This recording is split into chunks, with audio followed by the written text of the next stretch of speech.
तो अगर मान लीजिए ये सारी चीज़ आपको बीजेपी आपको ऑफर करती है तो क्या हो सकता है, आप ये भी सोचा जा सकता है? ये पार्टी को ला के बढ़ा के सिद्धरामैया को सवार के सिंगार के चीफ मिनिस्टर बना के चामुंडी में हाथी बोल के मालूम हो कि खुद मैं और जब्बार एमएलसी मिलकर बाधा में लेके गए। सर ये अब सुनने में आया कि सिद्धरामैया साहब चामराज पट से लड़ेंगे, तो जमीर साहब का क्या होगा? अब वो ऑर्डिनेंस को आ रहे हैं, हम कोर्ट को जाएंगे, कोर्ट में तो टिकेगी नहीं, बिल्कुल अनकॉन्स्टिट्यूशनल है ये बिल। सीएम इब्राहिम आज तक शरीयत की हुदूद बाहर जाके कोई काम नहीं किया और करने की जरूरत नहीं है। आज हम सीएम इब्राहिम साहब के साथ बैठे हैं और आज उन्होंने पिछले हफ्ते कुछ कर्नाटका का दौरा किया था और सुनने में आ रहा है कि आगे भी बहुत दौरे करने वाले हैं, तो इसके बारे में जानने की कोशिश करेंगे। दूसरा बात यह है कि जो नया लॉ आ रहा है काउ स्लॉटर बिल का, उसके बारे में बात होगी। और तीसरी जो अफवाहें चल रही हैं या हकीकत है, ये जानने की कोशिश करेंगे कि जल्द ही कांग्रेस छोड़ने वाले हैं। सर आपका बहुत बहुत शुक्रिया टाइम देने के लिए। आपसे पहला सवाल ये है कि सर आप कर्नाटका का दौरा किया लास्ट वीक और सुनने में आ रहा है बहुत जगह और जाने वाले हैं, क्या इसको समझा जाए, कांग्रेस जल्द छोड़ने की तैयारी हो रही है? देखिए, मैं पिछले 40 साल से 50 साल तो हो गए मुझे सियासत में, 15 साल की उम्र से मैं शुरू किया हूँ। सब लोग हमको इस्तेमाल करते हैं, जब हमारी बात होती है तो हम एक तरफ हो जाते हैं, दूसरे सब एक तरफ हो जाते हैं। ये बदकिस्मती है। लेकिन आज भी कर्नाटक की अवाम जो है 99.9% जो है सेक्युलर है, लेकिन पॉलिटिकल पार्टी जो है इतना विल पावर नहीं है कि हिम्मत से बोले कि हाँ मुसलमान के मसाइल हैं, उनको हल करना है। कोई खुलकर बोलने तैयार नहीं है, बोलते भी तो लिप सिंपैथी है। अब देखिए, पिछले 5 साल कर्नाटक में हमारी हुकूमत थी, मैं खुद प्लानिंग कमीशन का डिप्टी चेयरमैन था। दलित को 30,000 करोड़ दे रहे, बैकवर्ड को 28,000 करोड़ दे रहे, मुसलमानों के लिए सिर्फ 7,000 करोड़ पूछा, मैं दिए नहीं। उसका नतीजा गए बार के इलेक्शन में देख लिए। तो ये कब तक गुलामी में रहे हम? तो इसलिए मैंने सोचा कि भाई नहीं, हमारे अंदर जो है एक बेदारी नौजवानों में शुरू हुई है। अब एक तरफ से एमआईएम वाले भी निकले। बिहार में वो सक्सेस हुए हैं क्योंकि 90% मुस्लिम वोट है। यहाँ सक्सेस होना मुश्किल है क्योंकि यहाँ सिर्फ 20%, 25%, कई मकामात पर 30%, उससे ज्यादा वोट नहीं है। जब तक हम दूसरों को अपने साथ नहीं मिलाते तब तक हम कामयाब नहीं होते। ये भी एक सबसे बड़ा मसला है यहाँ पे। तो इसलिए मैं अब तक जो है बागलकोट, बीजापुर, बेलगाम, चिक्कोड़ी, हुगली, धारवाड़, दावणगेरे, हरियर, सब जगह जो है घूमते हुए आया हूँ। लोग 90% मुस्लिम जो है, 85% कि बोल रहे जो आप फैसला लेते हैं लोग, हम आपके साथ हैं। अब थोड़े पुराने कांग्रेसी हैं, उन्होंने साहब इसी में कुछ करो, उनका बोलना है। खैर, हर एक की राय मैं लिया हूँ, लेकिन मुझे सबसे ज्यादा जो है अच्छा रुझान जो है लिंगायत में लग रहा है। लिंगायत के अंदर जो है एक रुझान है, लग रहा है। वो लोग, काफी लोग जो है आप करो, हम साथ देने तैयार हैं बोल के बोले। अच्छा, देवगौड़ा जी से भी, कुमार स्वामी से भी हमारी तफसील से बात हुई। शिव कुमार साहब आए थे, उनसे भी तफसील से बात हुई। अब जनरल सेक्रेटरी सुरजेवाला आ रहे हैं, उनसे भी तफसील से बातचीत होगी। हमारा मुतालिबात बिल्कुल एक है। जहां तक मुस्लिम मसाइल है, खुद मुसलमान हल करेंगे, पार्टी में डिसाइड करेंगे कौन एमएलए बनना, कौन एमएलसी बनना।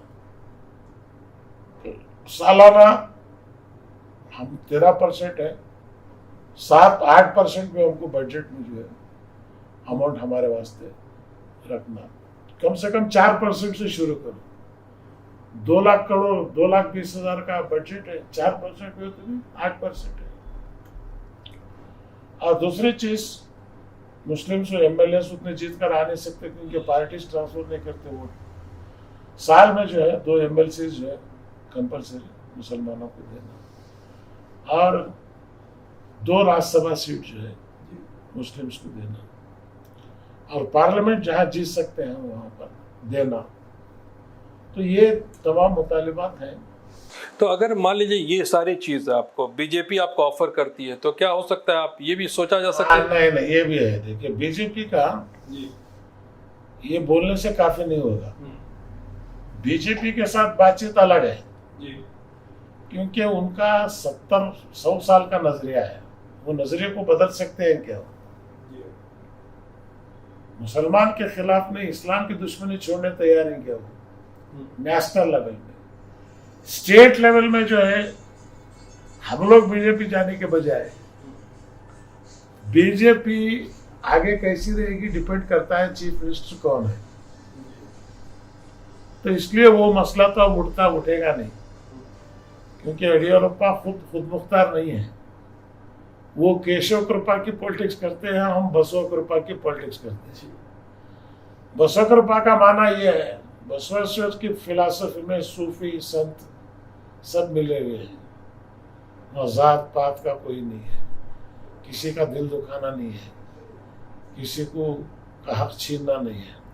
हकदार को हक देने का नाम ही बसव तत्व है। ये केशव कृपा में नहीं है। यहाँ शूद्र है, फला है, फला, यहाँ वो नहीं है। तो इसलिए उसके बारे में जो ना हम सोचे हैं ना सोचने का वक्त आया है। लेकिन फिलहाल जो है अब हमारे सामने 2 चीजें, एक कांग्रेस है, एक जेडीएस है। तो इसमें बेहतर कौन सी है, अवामी राय जो आएगी वो राय के ऊपर जो है फैसला होगा बस। तो ये बताइए कि काऊ का जो नया बिल आया है, बिल तो बहुत पहले से है, ये जो नया बिल ला के जिसमें चेंजेस किए गए हैं और जिसमें पनिशमेंट को बहुत हार्ड किया गया है, तो इसको अब क्या? बिल्कुल, ये तो सर हम जो है विधान काउंसिल के अंदर तो आपने देखा है जी। मैं खुद इसमें लीड लेके जो है कांग्रेस जेडीएस सब मिलके इसको परिषद में काउंसिल में आने नहीं दिए। अब वो ऑर्डिनेंस को आ रहे हैं, हम कोर्ट को जाएंगे, कोर्ट में तो टिकेगी नहीं, बिल्कुल अनकॉन्स्टिट्यूशनल है ये बिल। और दूसरी चीज, सिर्फ मुसलमान ही नहीं बल्कि किसान, वो मैं मसला सबसे पहला ये मसला वो उठाया, कोई वो मसला उठाया नहीं थे। आज वही मसला जो है आग के तरह फैल रहा है। एक वीडियो है, मैं आपको देता हूँ, आप उसको कन्नड़ में है, वो सब जगह दिखाइएगा। किसान यही पूछ रहा है, ठीक है भाई, मैं आज जो है दूध ला 50,000 देके गाय ला, दूध देना खड़ा कर दी, तो मैं वो गाय को कहाँ ले जाके बेचूं? तुम खरीदो। तो साल में महीने में 15 लाख गाय निकलते हैं। एक गाय को 25,000 बोले तो 15 लाख गाय को कितने हुए?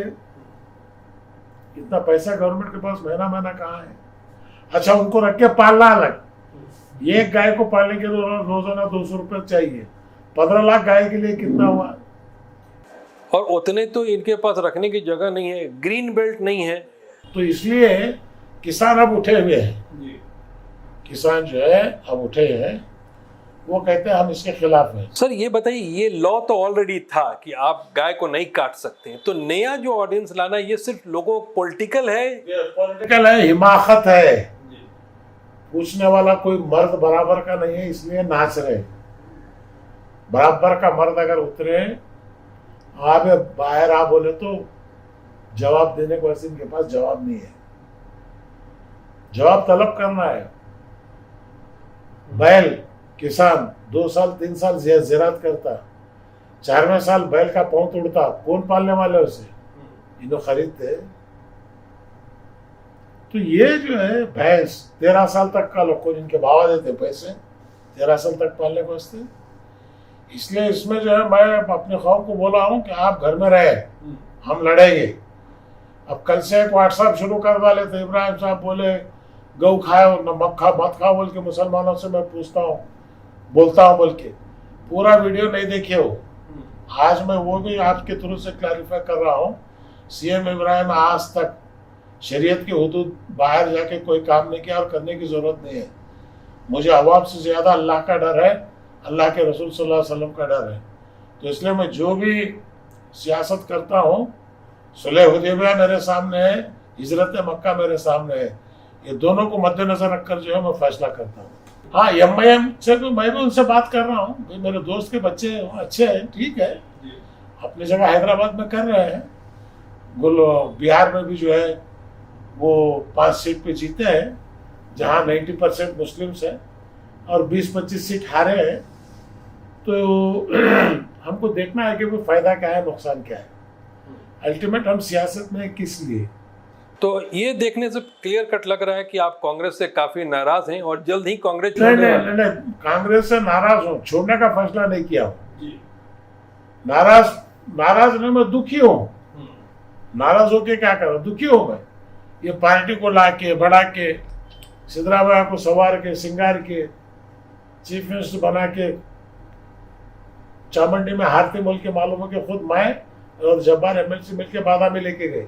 सर ये अब सुनने में आया सिद्धरामैया साहब चामराजपट से लड़ेंगे, तो क्या होगा मुझे मालूम नहीं, लेकिन ये तो खबर आई है ना कि वहां से वो इलेक्शन लड़ने वाले हैं। मुझे पता नहीं है क्या। तो लास्ट में सर कोई मैसेज आवाम के लिए? तमाम मकतब नजर वाले, मकतब फिक्र वाले एक होकर जो है इत्तेफाक से रहें। इंशाअल्लाह कर्नाटक में आगे आने वाला वक्त अच्छा वक्त आएगा। बहुत बहुत शुक्रिया। Thank you so much watching Indian media book.